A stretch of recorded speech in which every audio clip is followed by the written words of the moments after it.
want to just reiterate why one of the reasons we do that.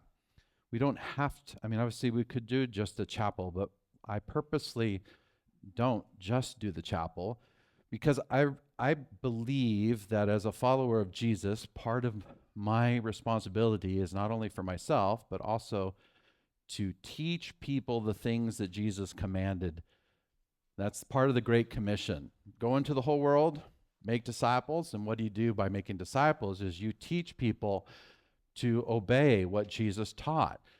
And that's not just something that you say, it's something that you do. The greatest teaching is not just words, it's a life that's being shaped by those words. And part of feeding is a command and an obedience thing to not only the law, which is in the Old Testament, but to the teaching of Jesus. Jesus said to feed people. He did it, and there's lots of examples of that in the gospel stories, and he taught his disciples to do it. So if you're not feeding the poor, you have to bump up against the teachings of Jesus. You have to figure a way out or a way into that verse. And I want to press you a little bit on that because sometimes people think that it's an option.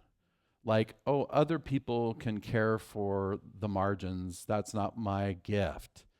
You can't get through the Old and New Testament and come out the other side thinking that you can stand before God and say, I really wasn't involved in caring for people who didn't have anything.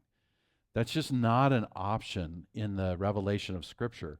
How you do it, how you practice it, varies. You could be very, very involved in this in your neighborhood, through your home, through your, teaching, school, homeschool, network of people. You can be involved in other ministries that provide opportunity through the church, through one another. It doesn't matter.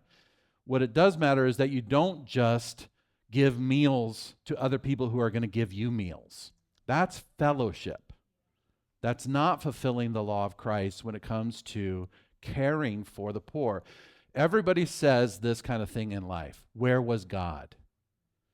Question will be from Jesus to us is, where were you when I commanded my hands and feet and body to be serving the needs of the world? So part of that is why we do this. It's not just a fun thing to do together, but I do like that because I get to talk to whoever I'm serving with, and we build relationship by doing the works of Jesus together. But it's also a command of Scripture. Matthew 25:35-40 says, Jesus said this, "For I was hungry, and you gave me something to eat. And I was thirsty, and you gave me something to drink. I was a stranger, and you invited me in. I needed clothes, and you clothed me. I was sick, and you looked after me.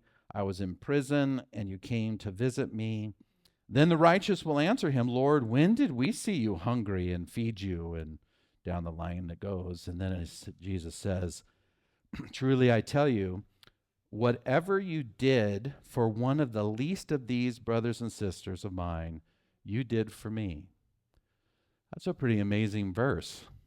It's also kind of it's a good mirror to check. Like this week, have I been involved in some capacity walking out the witness of Jesus in very practical ways? Like looking for needs to be a part of. Anyone can visit. Anyone can share their clothes in some capacity. Anyone can figure out how to make a meal get to somewhere.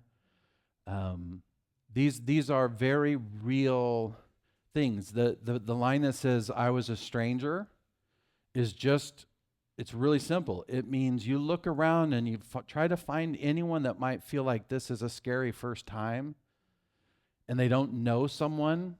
That could be immigrant, refugee, visitor to this church, new person at school, new person in your campus, a neighbor that moves in.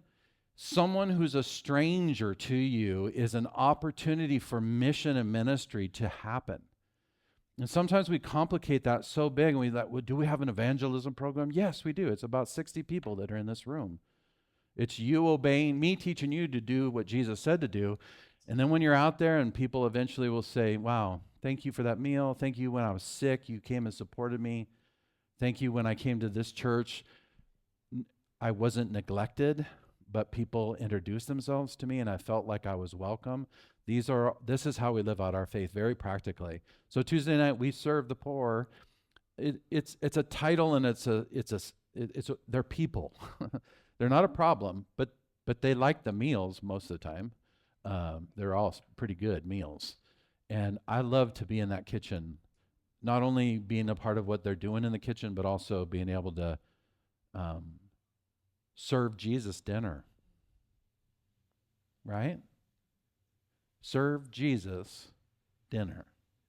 That's Christianity in belief, but also in practice. So that's why we do it, and I hope you can be a part of that in some way as well.